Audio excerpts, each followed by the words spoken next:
Mr. Anderson, my questions will be for you this round. I'm going to put them in a rather rapid-fire way. I may interject to take back the time. I'm not trying to be rude, but I would respect if you just cut your answer short and allow me to ask the next question. Take me back to the plane ride. You're on a plane with a minister or a person that used to be an MP. You sit down, you get chatting, and then from that conversation, you develop a multi-million-dollar company. No, tell me, like, after that conversation, what happens next? It was 2019. Private citizen Boisonneault was flying back from Bolivia, I believe. He was down for an election.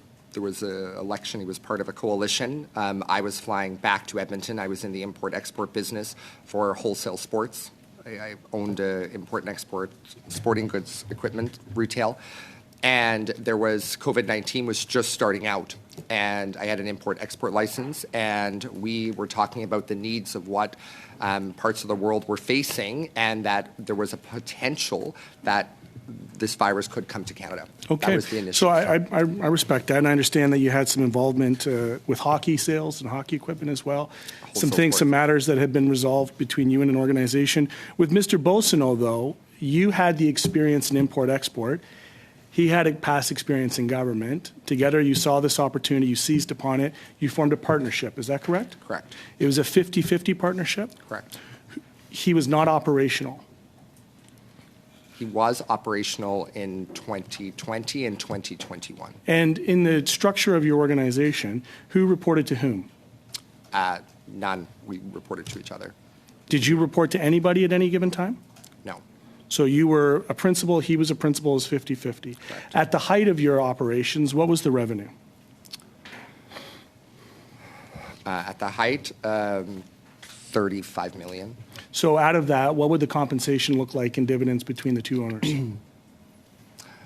I can't speak to his compensation. You would have to ask him that. Well, I mean, respectfully, you can, because you're here as a principal officer. I am a principal, but at the end of the day, I would never respectfully what was disclose yours? someone else's. How about that? 220,000. 50-50, it's safe to assume his was the same? Yes. Okay. Now, with that being said, you're in a situation, you'll note that Mr. Boissonneault at committee actually testified that he wasn't really starting a new business, he was resuming another business that he'd had for 15 years prior, which is, to my understanding, in conflict with a recent Le Devoir article that stated he was in journalism, but that's probably for another conversation. So you brought the operational expertise of import and export. So you would have been in the export. You would have been dealing with wire transfers and shipping and receiving and all of that stuff, correct? Correct. But yet in the text messages, let's set aside what the person's name is, you seem to be reporting to somebody. You seem to be needing the direction from somebody who is ultimately making decisions. Who at that time would have been making decisions in your company? So in 2022 was solely me, was the one making decisions. However, we were working with our accountants as well as with our bankers and as well as our shipping and logistics. I am telling you, we are not allocating like this. Please reach out and see what the reason is now. You assured me this morning this was done first thing. Be available in 15 for a partner call.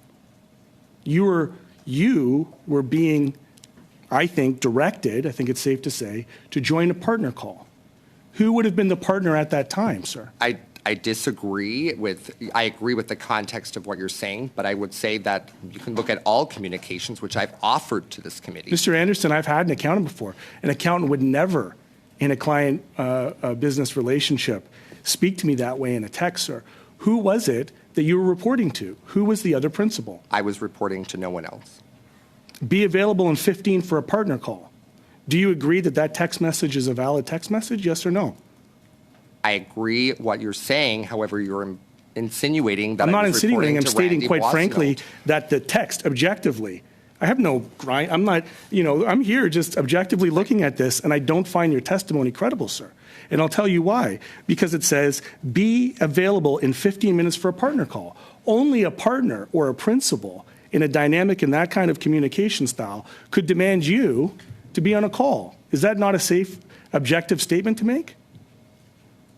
I would say from your question, yes, but Minister Boisselot was never involved in 2022.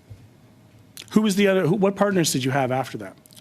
In 2022, with Global Healthcare Solutions, there was 5 that we were managing within the business. How many of them were named Randy?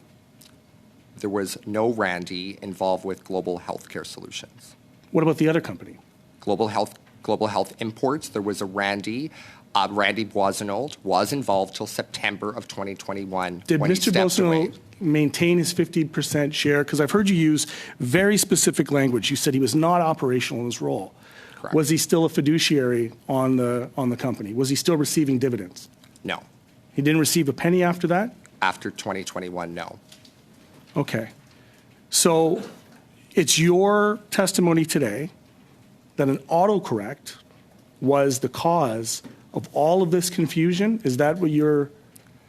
I am saying that, yes, I will certainly give the information and the person's name if the committee wants it in camera.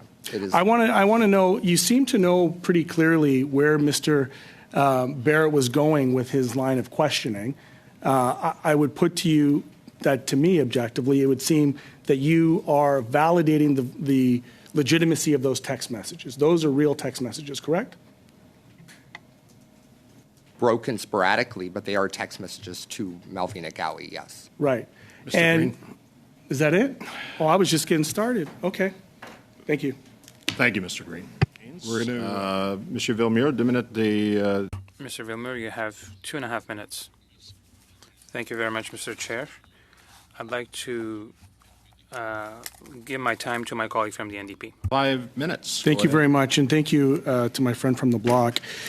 It was reported in the original reports that the other Randy was the head of logistics. There was a head of logistics. Do you recall that? You ambiguously admitted to working with another Randy, identified only as the head of logistics. Is that correct? That is the story. That is what was That published. is the story. Yes. That is what was published, yes. That is the story. Is that what you said? I was contacted by a blocked phone number. This is probably June. I'm not sure of the exact date. I was contacted by someone calling and asking me, is Randy there? I said no. They went on to say, does Randy Boisselot work at the operation? I said no, they don't. They identified as Kristen Poon, or sorry, not Kristen Poon, as Krista Hesse from Global News. I admit that I did panic when she said, is there another Randy? So you lied. To the reporter, I did, yes. So I appreciate that. I actually do. Maybe it's the first truth I've heard today. I do appreciate that. And I say that because that is a far leap from an autocorrect. So you're now admitting on the record, it's important you do that, by the way, because you do have to respect the standing orders of the House of Commons when asked direct questions, that in fact there was no other Randy of logistics. Now your testimony has changed. Now your testimony is that it was an autocorrect. Is the autocorrect still listing a head of logistics, or have we determined that in fact there is no head of logistics, or that they weren't involved in that conversation? So if you're referring to, was I talking about Randy Boisselot? It's not what I asked. I'll ask you directly. Who's responsible for the head of logistics? Edward. Edward. Far cry from Randy. Yes. Okay. When you flip back and forth between GHI is the partnership 50-50 that you had with Mr. Boisselot, correct? Correct. And the nature of that corporation, was that broken down into shares? It was. So when it dissolved, how did that dissolution of the corporation or dissolution of Mr. Boisselot's shares happen? So the company is not dissolved. How did Mr. Boisselot step away financially from the organization? Did you pay him out? No. This is a $35 million revenue company. He was making $225,000 a year.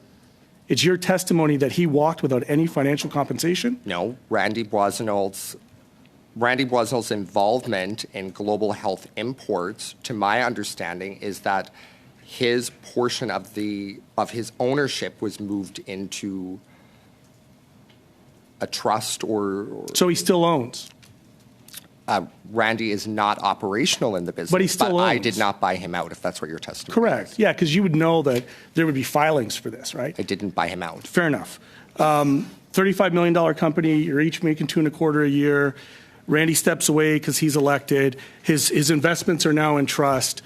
In that trust, as the owner, is it still the case that you annually receive $250,000? Is that salary or is that dividends?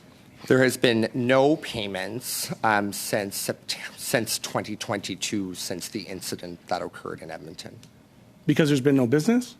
The business hasn't been operating Right. since 2022. What was left in the bank prior to that?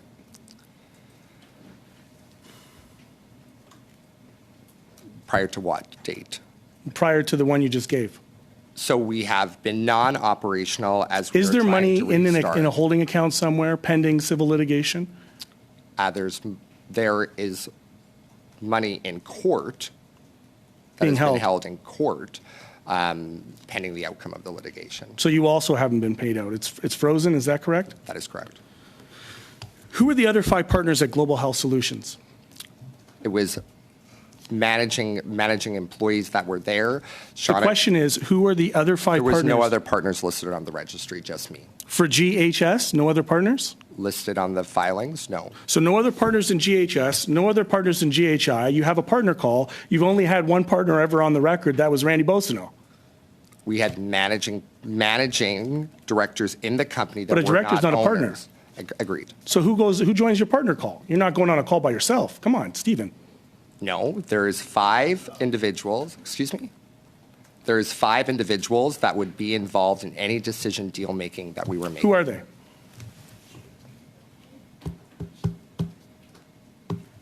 One was Shauna Parker, one was Felix Papineau, one was Edward, and the last one I won't name. I simply will not name them just based on the turmoil that I have gone Okay. through that I don't want them dragged I would through it. put to you that your turmoil is becoming more complicated with your testimony. I would put that to you. You have the opportunity to put this to rest right now. You could have done it 3 months ago. I don't want to be here. You could have done it 3 months ago. You could have brought out the other Randy, and you could have just laid all this to rest, but here we are. Mr. Green, you're over time. Thank you.